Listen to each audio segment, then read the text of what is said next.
শর্মিষ্ঠা পানলি এই নামটা এখন হেডলাইনে রয়েছে বর্তমানে, কিন্তু এখনো পর্যন্ত যা সূত্রের খবর, যা পাওয়া যাচ্ছে আইনজীবীদের থেকে খবর, এখনো পর্যন্ত কিন্তু মামলাটা মেটেনি বলা চলে। আপনারা বঙ্গ বিজেপি থেকে শুরু করে কেন্দ্রের সবাই শর্মিষ্ঠা পানলির সঙ্গে রয়েছেন বলা চলে। দেখুন, সব থেকে বড় যে বিষয়, মানে শর্মিষ্ঠা তো একটা 19 বছরের বাচ্চা মেয়ে এবং 22 বছর, যাই হোক, মানে লয়ের স্টুডেন্ট, এখনো তার কলেজের ছাত্রাবস্থা যেটা আমরা বলে থাকি, মানে সেই ছাত্রাবস্থা এখনো পেরোয়নি আর কি। মানে অভিষেক বন্দ্যোপাধ্যায় যে যুব নেতা হতে পারে, তাহলে পানলি এখনো নাবালিকাই ধরে নিতে পারি আমরা। কোথাও 19 সেকেন্ড ইয়ার বা থার্ড ইয়ারে বোধহয় পড়ে। মানে আমি নিজে একজন লয়ার ফ্র্যাটার্নিটি স্টুডেন্ট, তো ও যে প্রতিবাদ করেছে, যে প্রতিবাদের ভাষাও ব্যবহার করেছে, যাই করেছে, আমার তো মনে হয় না কোথাও ভুল করেছে। এখন মুশকিলটা হচ্ছে, মানে যে গ্রাউন্ডে ওই বাচ্চা মেয়েটিকে তারা একটা কি বলবো, উদ্দেশ্য প্রণোদিতভাবে প্রতিশোধ নেওয়ার জন্য বা এটা দেখানোর জন্য যে তোমরা যদি প্রতিবাদ করো, যারা প্রতিবাদ করবে তাদের স্থান হবে কিন্তু জেলে, এটা দেখানোর জন্য যেভাবে পুনে থেকে তাকে তুলে আনা হয়েছে কার্যত, তো সেটা অত্যন্ত নিন্দনীয়। শুধু নিন্দনীয় নয়, মানে এই দোষে তো মুখ্যমন্ত্রী মমতা বন্দ্যোপাধ্যায় থেকে শুরু করে, ফিরহাদ হাকিম থেকে শুরু করে, অভিষেক বন্দ্যোপাধ্যায় থেকে শুরু করে, মায়ের সায়নী ঘোষ, প্রত্যেকের জেলে থাকা উচিত। আমরা কি ভুলে গেছি? মানে এই যেখানে আমরা দাঁড়িয়ে আছি, এই লোকসভাটা কিন্তু সায়নী ঘোষের লোকসভা, এই যাদবপুর কনস্টিটিউয়েন্সি। তো এখানেই সেই নেত্রী, তিনি এখানকার এমপি, যিনি কিনা শিব ঠাকুরে কন্ডম পরিয়ে দিয়েছিলেন। তো সেই নেত্রী আজকে তৃণমূলের তিনি হয়ে গেছেন দলদাস, তৃণমূলের হয়ে গেছেন এমপি। তার বিরুদ্ধে কোনো নিন্দাসূচক বাক্য নেই, তার বিরুদ্ধে কোনো রকম প্রয়োজনীয় পদক্ষেপ নেওয়া হয়নি, তাকে করে দেওয়া হয়েছে এমপি। আজকে ফিরহাদ হাকিম যে বলছে যে দুর্ভাগ্য যারা হিন্দু হয়ে জন্মেছে তাদেরকে মুসলিমে কনভার্ট করে দেওয়া উচিত। আজকে তৃণমূলের যে এমএলএ বলছেন যে এখানে কিন্তু হিন্দুরা 30%, আমরা চাইলে তাদের কেটে ভাগীরথীর জলে ভাসিয়ে দিতে পারি। যেখানে মুখ্যমন্ত্রী মমতা বন্দ্যোপাধ্যায় নিজে বলছেন যে ওদেরকে রাস্তায় নামিয়ে দিলে পারবেন তো, সামলাতে পারবেন না। তো এই ধরনের বাক্যবান যেখানে চলতে থাকে, যেখানে এই ধরনের হিন্দু ধর্মের বিরুদ্ধে বারংবার হেট্রেড করা হতে থাকে, সেই জায়গায় দাঁড়িয়ে মানে এই যে মেয়েটিকে গ্রেফতারি, এটা একটা নির্লজ্জতার বহিঃপ্রকাশ ছাড়ার কিছুই নয়। এই রাজ্য সরকার চোর, গুন্ডা, বদমাশরা ঘুরে বেড়াচ্ছে রাস্তায়, যারা রেপ করছে তাদেরকে ছোট ঘটনা বলে রেপিস্টরা ঘুরে বেড়াচ্ছে রাস্তায়। তৃণমূলের যারা আছেন আর কি, যদি রেপিস্ট হন, চোর হন, দুষ্কৃতিবাজ হন, ছ্যাচোর হন, ডাকাত হন, তারা বুক ফুলিয়ে ঘুরে বেড়াবে।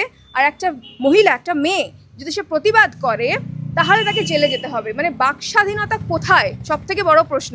এবং মুখ্যমন্ত্রী মমতা বন্দ্যোপাধ্যায়ের এখন একটাই কাজ হচ্ছে, রোজ সকাল, মানে তৃণমূলেরও রোজ সকালবেলা ঘুম থেকে ওঠো, বিজেপিকে 4টি গালি দাও, ইউপির কয়েকটা ঘটনা ছোটো ছোটো নিয়ে এসে টুইট করে দাও, সারাদিন একে ওকে দোষারোপ করতে দাও, কিন্তু আমার রাজ্য রসাতলে যাক তাতে কোনো যায় আসে না।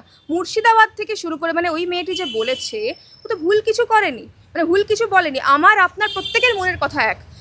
আপনি সব থেকে বড় কথা দেখুন, মুখ্যমন্ত্রী বদলা নয় বদলের রাজনীতি নিয়ে ক্ষমতায় এসেছিলেন, কিন্তু তার চরিত্র বদলেছে কি? সেই 2011 সালে আমার মনে আছে, ওই অম্বিকেশ মহাপাত্র একজন কার্টুন এঁকেছিলেন, তাকে, তিনি যাদবপুরেরই প্রফেসর ছিলেন, তাকে জেলে ঢুকিয়ে দিয়েছিল। তারপরে ধরুন আমাদেরও তারপর তিনি জেল থেকে বেরিয়ে এসেছেন নির্দোষ প্রমাণিত। হ্যাঁ, মানে যে দেখুন, কার্টুন আঁকা, কোনো বক্তব্য পেশ করা, এগুলো তো বাক স্বাধীনতার মধ্যে পড়ে। এখন মুখ্যমন্ত্রী মমতা বন্দ্যোপাধ্যায় যদি বাক স্বাধীনতা না মানেনই না, কারণ তার কথাবার্তা বা তৃণমূল দলটা যেভাবে চলে সেটা আমরা দেখি, কাজে সেই দল যে কোনো রকমভাবে নেত্রীর কোনো সমালোচনা নেবে না বা অন্য কোনো সমালোচনা নেবে না, সেটা খুব স্বাভাবিক। কিন্তু যখন প্রশ্নটা এটাই আসছে, যখন আঘাতটা হিন্দু ধর্মের ওপরে আসছে, তখন মুখ্যমন্ত্রী মমতা বন্দ্যোপাধ্যায় চুপ। কিন্তু যখন কেউ কোনো রকমভাবে প্রশ্ন তুলছে, তখনই ঝাঁপিয়ে পড়ে তাকে কিন্তু গ্রেফতার করে নেওয়া হচ্ছে। এই যে অতি সক্রিয়তা, এটা কেবলমাত্র কিন্তু ওই যে 40% দুধেল গায়ের ভোটের কথা দিদি বারবার বলেন না, দুধেল গাই, কোনো কোথাও 40%, বাকি জায়গায় 27%। এখনও অবশ্য আমরা জনগণনা দেখিনি। তো এই 27% ভোটের লোভে উনি যেটা করছেন, 27% ভোটের লোভে করছেন। কিছুদিন আগেও ট্রেনে একজন মহিলাকে শ্লীলতাহানি করা হয়েছিল, একজন সংখ্যালঘু বয়স্ক মানুষকে করেছিলেন। আমরা কি দেখলাম, মানে কীরকম প্রহসন আমরা দেখলাম। সেই মেয়েটির বিরুদ্ধে পুলিশ এফআইআর দার্জ করছে, সেই মেয়েটির বিরুদ্ধে অভিযোগ হচ্ছে, এবং পুলিশ সেই মেয়েটিকে শাসাচ্ছে। তাকে বলা হচ্ছে ভিডিওটি তুলে নাও, তাকে তার বাড়িতে গিয়ে তার নাম ঠিকানা প্রকাশ করে দেওয়া হচ্ছে। কাজে এই রাজ্যে মহিলাদের কোনো সুরক্ষা নেই। আর আপনি যদি প্রতিবাদ করেন, তাহলে আপনাকে থাকতে হবে জেলে।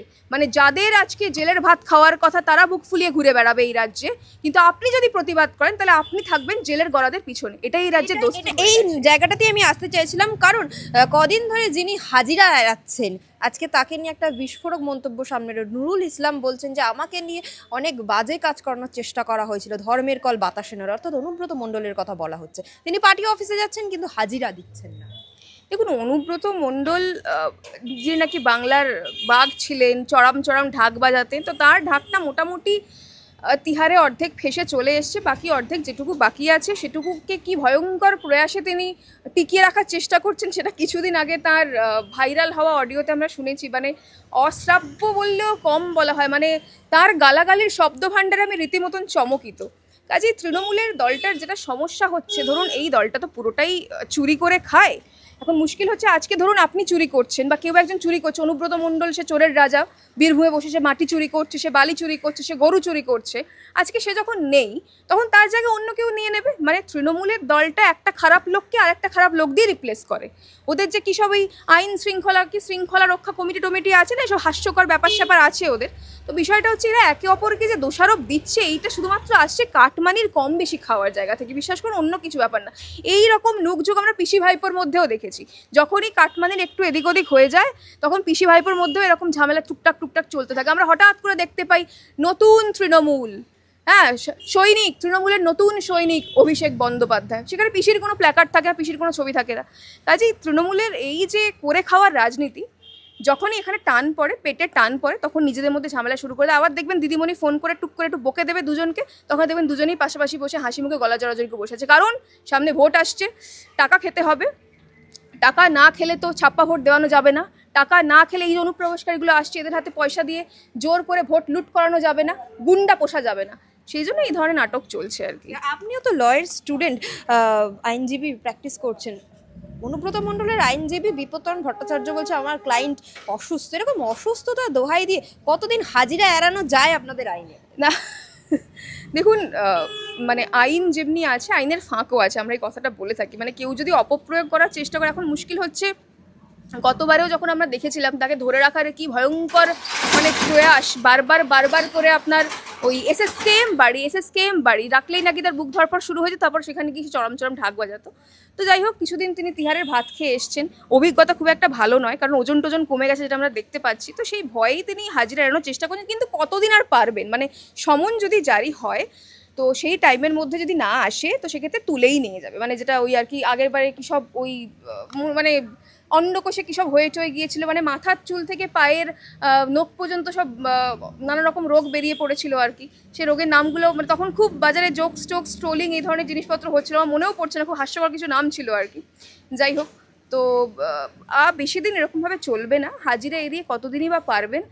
এই রাজ্যে কি সম্ভব সেটা? কারণ যে রাজ্যের মুখ্যমন্ত্রীর নাম মমতা বন্দ্যোপাধ্যায় সেই রাজ্যের পুলিশ মন্ত্রীর নামও কিন্তু মমতা বন্দ্যোপাধ্যায়।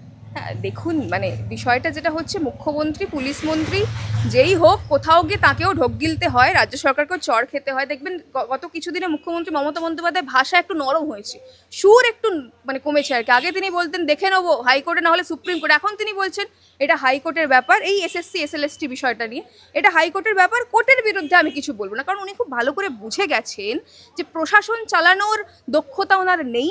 উনি যাদেরকে পুষেছিলেন তারা এখন ফ্র্যাঙ্কেনস্টাইন হয়ে গেছে। আমরা সিনেমাটা অনেকেই দেখেছি ফ্র্যাঙ্কেনস্টাইন, যে দানবদের তিনি পুষেছিলেন, যাদের পিঠে তিনি চেপে বসেছিলেন ভোট ব্যাংকের রাজনীতির স্বার্থে, তারাই এখন তাঁর আর কথা শুনছেন না।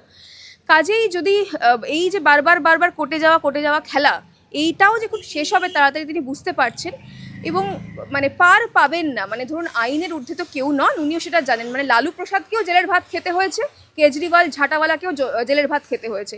কাজেই ওই দু পয়সার, আমি দু পয়সা শব্দটা ইউজ করছি, মানে এই শব্দটা আমি মহুয়া মৈত্র থেকে নিয়েছি এবং আমার খুব ভালো লাগে। মানে কারণ এই দু পয়সা তৃণমূল দল, ঘাসফুল দল, এদেরও জেলের ভাত খেতে হবে, উনি সেটা জানেন। কাজেই যে কদিন পারছেন দেখুন আজকেও একটা এসএলএসটির এই যে নোটিফিকেশনটা বের করেছিল সেখানেও ধোঁয়াশা বিস্তর, এটা শুধু টাইম কিল করার জন্য। মানে ওনার একটা ইচ্ছা, আরেকবার ভোট আসবে, আরেকবার আমি ছাপ্পা ভোট মেরে আরেকবার আমি কোনোভাবে সেটা করার চেষ্টা করব। তো সেটার জন্য টাইম কিল করার চেষ্টা করছেন, বারবার এই যে হাজিরা এড়িয়ে যাওয়া এগুলো সেটারই প্রয়াস, বাট ফলপ্রসূ হবে না, আলটিমেটলি আবারও ফিরে যেতে হবে।